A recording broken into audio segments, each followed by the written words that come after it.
Hello students, आज हम सहसंयोजक आबंध में ध्रुवणता पढ़ेंगे। ध्रुवणता का मीनिंग है आवेश उत्पन्न होना। तो इससे पहले हम पढ़ चुके हैं कि केवल आणविक बंध यानी कि वैद्युत संयोजक आबंध में क्या होता है, आवेश उत्पन्न होता है, धनावेश और ऋणावेश उत्पन्न होता है। लेकिन यहाँ पे हम देखेंगे कि किस प्रकार से सहसंयोजक आबंध में ध्रुवणता उत्पन्न होती है। तो हम देख रहे हैं कि अगर कोई भी सहसंयोजक अणु बनाने वाले जो परमाणु होते हैं उनकी विद्युत ऋणात्मकताएं या तो एकदम समान हो सकती हैं या फिर उनकी विद्युत ऋणात्मकता जो होगी वो लगभग समान होगी। उनमें ज़्यादा अंतर नहीं हो सकता है, क्योंकि जब अंतर ज़्यादा हो जाता है तब बंध जो होता है वो आणिक होता है, मतलब आणिक बंध वहाँ पे बनता है। लेकिन जब सहसंयोजक आबंध बनता है तो अणुओं के परमाणुओं की जो विद्युत ऋणात्मकताएं होती हैं वो या तो एकदम समान होती हैं या फिर लगभग समान होती हैं। तो यहाँ पर हम देखेंगे कि विद्युत ऋणात्मकता का मीनिंग क्या है। तो ये इलेक्ट्रॉन को अपनी ओर आकर्षित करने की प्रवृत्ति है। मतलब कोई भी परमाणु, कोई भी किसी भी तत्व का परमाणु इलेक्ट्रॉन को अपनी ओर कितना अधिक आकर्षित कर सकता है, उसकी विद्युत ऋणात्मकता उतनी ही अधिक मानी जाती है। तो यानी इलेक्ट्रॉन को अपनी ओर खींचने की क्षमता ही क्या होती है, विद्युत ऋणात्मकता होती है। तो अगर हम देख रहे हैं कि विद्युत ऋणात्मकता समान किस केस में होगी, जब अगर हम एक ही तत्व के परमाणु ले रहे हैं, मान लो एक तत्व कोई ए है जिसका दो परमाणु लिए हुए हैं, तो जब ये तत्व जो है समान है इसलिए इनकी विद्युत ऋणात्मकताएं भी क्या होंगी, समान होंगी। तो इस तरीके से जब ये बंध बनाएंगे तो बंध के जो इलेक्ट्रॉन होंगे वो दोनों परमाणुओं द्वारा समान रूप से खींचे जाएंगे। मतलब कि ये परमाणु भी क्या होगा, इलेक्ट्रॉन को उतनी क्षमता से खींचेगा और ये परमाणु भी क्या होगा, इलेक्ट्रॉन को उतनी क्षमता से खींचेगा। क्योंकि दोनों की विद्युत ऋणात्मकताएं समान है तो इसलिए उनको इलेक्ट्रॉन को अपनी ओर आकर्षित करने की प्रवृत्ति भी समान होगी। तो यहाँ पे जो साझे में इलेक्ट्रॉन होंगे, साझे के इलेक्ट्रॉन ये दोनों ओर से बराबर रूप से खींचे जा रहे हैं, इसलिए दोनों क्या होंगे, दोनों के बीच में उपस्थित होंगे। दोनों के बीच में एक लाइन खींच रहे हैं, उसी लाइन पे क्या होंगे, इलेक्ट्रॉन उपस्थित होंगे। तो इस तरीके से हम देख सकते हैं कि अगर इस तरह से ए और ए के बीच एक आबंध बनेगा तो इस पे जो इलेक्ट्रॉन मेघ का वितरण होगा, इलेक्ट्रॉन मेघ का वितरण ये दोनों परमाणुओं की तरफ समान रूप से वितरित होगा। इलेक्ट्रॉन मेघ मतलब कि हम पढ़ चुके हैं इलेक्ट्रॉन क्या होते हैं, मेघ के रूप में होते हैं, ऑर्बिटल में इलेक्ट्रॉन मेघ के रूप में होते हैं। तो वैसे ही अगर अणु बन रहा है तो जो इलेक्ट्रॉन मेघ होता है वो पूरे अणु पे एक समान रूप से फैल जाता है। तो इस तरीके से अणु का निर्माण हो रहा है। तो हम देख रहे हैं कि दोनों तरफ इलेक्ट्रॉनों का वितरण समान है, तो इस तरीके से बंध बनता है या अणु बनता है। तो ये जो बंध है इसको हम यहाँ पे कहते हैं अध्रुवीय आबंध। अध्रुवीय आबंध का मीनिंग है कि जो आबंध बना है इसमें किसी भी प्रकार का ध्रुवण उत्पन्न नहीं हुआ है, किसी भी प्रकार का आवेश यहाँ पर उत्पन्न नहीं हुआ है। लेकिन अब हम देखेंगे कि ऐसे परमाणु को देखेंगे, ऐसे परमाणु जिनकी विद्युत ऋणात्मकताएं लगभग समान होती हैं, बिल्कुल समान नहीं होती हैं। तो जब उनकी विद्युत ऋणात्मकताएं क्या होंगी, एकदम समान नहीं है, तो यानी ये जो बंध बन रहा है ये अलग अलग तत्वों के परमाणुओं के बीच बन रहा होगा, इसलिए इनकी विद्युत ऋणात्मकताएं क्या होंगी, एकदम समान नहीं होंगी। तो हम यहाँ पे देख रहे हैं, मान लें कि अगर बी की विद्युत ऋणात्मकता ए से अधिक है, किसी एक की अधिक और किसी एक की कम होगी, तो मान लेते हैं कि बी की अधिक है और ए की कम है। तो उस कंडीशन में हम देखेंगे कि इनके बीच से जाने वाली जो लाइन है, अगर इलेक्ट्रॉन जो होगा, हम इलेक्ट्रॉन साझे के इलेक्ट्रॉन ले रहे हैं, तो ये इलेक्ट्रॉन इनके बीच से होकर जाने वाली लाइन से बी की ओर आकर्षित होने की वजह से इसकी एक साइड होंगे। मतलब ये लाइन पर स्थित नहीं होंगे जैसे कि ये स्थित है, बल्कि इलेक्ट्रॉन उस ओर खींचे जाएंगे जिसकी विद्युत ऋणात्मकता अधिक है। क्योंकि विद्युत ऋणात्मकता अधिक होने का मतलब है कि इलेक्ट्रॉन को अपनी ओर आकर्षित करने की क्षमता अधिक होना है। तो जब क्षमता अधिक है तो इलेक्ट्रॉन को अपनी ओर खींचेगा और इलेक्ट्रॉन इस तरीके से बीच में ना होकर एक साइड हो जाएंगे। तो इस तरीके से हम देख सकते हैं कि जो अणु बनेगा, ए और बी के बीच जो अणु बन रहे हैं उस अणु पे इलेक्ट्रॉन मेघ का वितरण अब एक समान रूप से ना होकर क्या होगा, बी की तरफ इलेक्ट्रॉन मेघ अधिक होगा क्योंकि इलेक्ट्रॉन को अपनी ओर आकर्षित कर रहा है, और ए की तरफ क्या होगा, इलेक्ट्रॉन मेघ कम होगा। तो इस तरीके से यहाँ पे बंध बनेगा और अणु का निर्माण होगा। तो यहाँ पे हम देख रहे हैं कि ए की तरफ इलेक्ट्रॉन मेघ कम है, बी की तरफ इलेक्ट्रॉन मेघ ज़्यादा है। तो जब बी के पास इलेक्ट्रॉन मेघ ज़्यादा है उत्पन्न होगा। इलेक्ट्रॉन ऋणावेशित होते हैं तो बी की तरफ ऋणावेश उत्पन्न हो जाएगा और ए के पास उतना ही धनावेश उत्पन्न हो जाएगा। तो यहाँ पे ऋणावेश और धनावेश जो है पूरी तरीके से उपस्थित नहीं होता है, ये बहुत कम मात्रा में होता है। तो इसलिए हम इसको डेल्टा माइनस और डेल्टा प्लस से दिखाते हैं। डेल्टा एक बहुत ही छोटी राशि है, इसको हम कहेंगे कि आंशिक धनावेश, मतलब थोड़ी ही मात्रा में यहाँ पे ऋणावेश, इसको आंशिक धनावेश और इसको आंशिक ऋणावेश कहेंगे। तो ये आंशिक ऋणावेश है, मतलब थोड़ी ही मात्रा में क्या हो, यहाँ पे ऋणावेश उत्पन्न हुआ और थोड़ी ही मात्रा में, उतनी ही मात्रा में क्या हो जाएगा, यहाँ पर धनावेश उत्पन्न हो जाएगा। तो इस तरीके से हम देख रहे हैं कि जब विद्युत ऋणात्मकताएं एकदम समान नहीं है तब इस प्रकार से इस अणु का निर्माण होगा। यहाँ पे हम देख रहे हैं कि यहाँ पे ध्रुवता उत्पन्न हो गई है, ध्रुव उत्पन्न हो गए, आवेश उत्पन्न हो रहा है। तो इस तरह से हम इस बंध को कहेंगे ध्रुवीय बंध। ये बंध हो जाएगा ध्रुवीय बंध। और इस तरीके से हम देख सकते हैं कि एक सहसंयोजक अणु बन रहा है, तो वो दो प्रकार का हो सकता है। बंध जो हो सकता है या तो अध्रुवीय हो सकता है या फिर ध्रुवीय हो सकता है। तो अध्रुवीय उस केस में होगा जब उनकी विद्युत ऋणात्मकताएं समान है, यानी एक तरह के परमाणुओं के एक ही तत्व के परमाणुओं के बीच क्या है, बंध बन रहा है।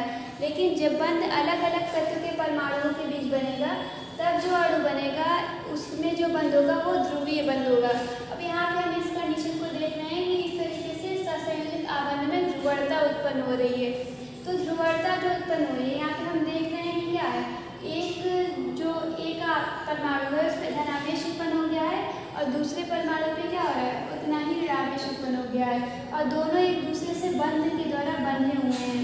और चूंकि हमें पता है कि हर अणु में बंध की लंबाई निश्चित होती है, तो ये जो भी अणु लेंगे उसमें क्या होगा, इसकी लंबाई निश्चित होगी। तो इस तरीके से ये संरचना मिलेगी और इस संरचना को हम कहते हैं द्विध्रुव, या इसको हम कहते हैं डाइपोल। तो द्विध्रुव और इसके आघूर्ण को हम अभी विस्तृत रूप से पढ़ेंगे, द्विध्रुव और द्विध्रुव के आघूर्ण को। तो यहाँ पे हम क्या देख रहे हैं कि जब दो समान मात्रा में, समान मात्रा समान है लेकिन विपरीत आवेश, समान मात्रा में परंतु विपरीत आवेश एक दूसरे से एक निश्चित दूरी पे उपस्थित होते हैं, तो इस प्रकार की संरचना को द्विध्रुव कहते हैं। अब हम द्विध्रुव और द्विध्रुव आघूर्ण के बारे में पढ़ेंगे, यानी डाइपोल एंड डाइपोल मोमेंट। तो द्विध्रुव अभी हम देख चुके हैं कि जब दो आवेश जो कि मात्रा में समान हो, मतलब जितना धनावेश यहाँ पे है उतना ही ऋणावेश यहाँ पे है, तो मात्रा में तो समान है लेकिन इनकी जो प्रकृति है वो विपरीत होगी। यानी अगर यहाँ पे धनावेश है तो एक ऋणावेश होगा, यानी एक धन तो एक ऋण होगा। तो ये मात्रा में समान हो लेकिन प्रकृति में विपरीत होंगे, तो इस और एक दूसरे से एक निश्चित दूरी पे स्थित होंगे, इनकी दूरी भी निश्चित होगी। तो इस प्रकार की संरचना को हम द्विध्रुव कहेंगे। तो हम देख चुके हैं इससे पहले कि ध्रुवीय अणु भी क्या होता है, द्विध्रुव होता है, क्योंकि उसमें हम देख सकते हैं कि अगर एक अणु है द्विध्रुव अणु जो कि ए और बी से मिलकर बना हुआ है, तो ए और बी के बीच एक बंध उपस्थित होगा। हमें पता है कि कोई भी अणु के बीच जो बंध होता है वो निश्चित होता है, उसकी लंबाई निश्चित होती है। तो यानी इनकी जो दूरी होगी वो हमेशा क्या होगी, ये निश्चित होगी। और इस पे मान लेते हैं अभी ध्रुवीय अणु तो क्या होगा, एक पे धनावेश उत्पन्न होगा, दूसरे पे ऋणावेश हो जाएगा। मान लेते हैं इस पे क्यों धनावेश उत्पन्न हुआ है और इस पे क्यों मात्रा में ऋणावेश उत्पन्न हुआ है। तो इस तरीके से ये क्या हो जाएगा, एक ध्रुवीय अणु द्विध्रुव की भांति कार्य करेगा। तो हम देखेंगे द्विध्रुव आघूर्ण। तो यानी कोई भी अणु है, कोई भी ध्रुवीय अणु है, तो उसकी ध्रुवणता मापने के लिए, उसमें कितना ध्रुवणता उत्पन्न हुई है, कितना आवेश उत्पन्न हुआ है, उसको मापने के लिए हम द्विध्रुव आघूर्ण का प्रयोग करते हैं। तो यहाँ पे जो द्विध्रुव आघूर्ण होगा उसका मान जो होता है उसको हम म्यू से प्रदर्शित करते हैं, इसको कहते हैं म्यू। तो इसका मान जो होता है ये बराबर होता है किसी एक अणु के आवेश, अणु पे उपस्थित आवेश। तो हम किसी एक आवेश को देखते हैं तो दोनों पे क्यों आवेश है, तो केवल आवेश लेंगे, मान उसका चिन्ह नहीं लेना, तो उसके आवेश और उनके बीच की दूरी मान लेते हैं। अगर इनके बीच की दूरी r है, स्मॉल r, तो उनके आवेश और उनके बीच की दूरी के गुणनफल को ही क्या कहेंगे, उस ध्रुवीय अणु का द्विध्रुव आघूर्ण कहेंगे। तो इस तरीके से हमें ये सूत्र प्राप्त हो जाएगा द्विध्रुव आघूर्ण ज्ञात करने का।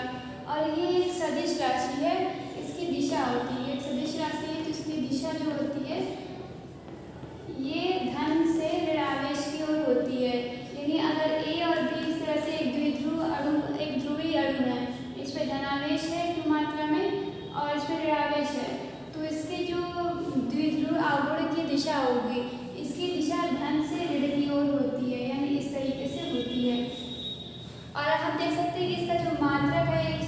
राशि है तो इसका ये राशि है तो इसका कोई ना कोई मात्रक भी होगा, तो इसका मात्रक होता है डिबाई, यानी डिबाई में हम द्विध्रुव आघूर्ण को नाप सकते हैं। अभी इससे पहले हम लोगों ने सहसंयोजी यौगिकों में ध्रुवणता पढ़ा, तो अब यानी हम पढ़ें कि किस प्रकार सहसंयोजी यौगिक आयनिक लक्षण दिखाते हैं। अब यहाँ पे हम पढ़ेंगे उसका अपोजिट, यानी किस प्रकार से आयनिक आबंध में क्या होता है, सहसंयोजी लक्षण दिखता है, यानी यहाँ पे आयनिक यौगिक सहसंयोजी यौगिकों जैसे गुण दिखाएंगे। तो अब देखेंगे कि ऐसा किस कारण होता है। तो अगर आयनिक यौगिक ले रहे हैं तो उसमें एक धनावेश होता है और एक ऋणावेश होता है। तो हम जानते हैं कि जो कि धनावेश और ऋणावेश एक दूसरे से आकर्षित होते हैं, तो इस धनावेश में जो नाभिक होगा और नाभिक के चारों ओर क्या होगा, इलेक्ट्रॉन मेघ उपस्थित होगा, तो उस इलेक्ट्रॉन मेघ को ये धनावेश अपनी ओर आकर्षित करेगा। ये विपरीत प्रकार के आवेश होगा, इसलिए एक दूसरे को आकर्षित कर रहे हैं। तो इस तरीके से यहाँ पे जो नाभिक के चारों ओर ऋणावेश उत्पन्न है वो ऋणावेश इस धनावेश से आकर्षित होगा। और अभी ये क्या है, अध्रुवीय आयन है, इसमें कोई भी किसी प्रकार का ध्रुवण उत्पन्न नहीं हुआ है, तो यह अध्रुवीय आयन है। लेकिन जब ये धनायन इस आवेश को अपनी ओर आकर्षित करेगा ऋणावेश को, तो क्या होगा कि इस ऋणावेश में अब ध्रुवणता उत्पन्न हो जाएगी। तो ये जो है पहले इस तरह तरीके का था और अब इसका शेप चेंज हो जाएगा, इसमें ध्रुवणता उत्पन्न हो जाएगी और इसका जो ऋणावेश है वो इस साइड आ जाएगा। ऋणावेश इस साइड आ गया है, क्या हो रहा है, धनायन से आकर्षित हो गया है और यहाँ का जो नाभिक है इस तरीके से यहाँ पे है। तो हम देख रहे हैं कि ये जो इलेक्ट्रॉन है, इलेक्ट्रॉन जो पहले केवल ऋणावेश का था, अब ये इलेक्ट्रॉन क्या हो गया है, इस इलेक्ट्रॉन का साझा हो गया है। अब ये इलेक्ट्रॉन क्या हो गया, धनावेश और ऋणावेश दोनों के लिए ही, दोनों प्रकार के आयनों के लिए यूज हो जाएगा, इनके बीच में आ गया है। तो यहाँ इस तरीके से हम देख रहे हैं कि एक आयनिक आबंध में इलेक्ट्रॉनों का साझा हो जा रहा है। इलेक्ट्रॉनों का साझा मतलब क्या हो रहा है कि इसमें सहसंयोजी लक्षण आ जाएगा। तो इस तरीके से किसी भी आयनिक आबंध में क्या होता है, सहसंयोजी लक्षण दिखाई पड़ता है। तो इसको हम उदाहरण भी दे सकते हैं कि लिथियम क्लोराइड का LiCl।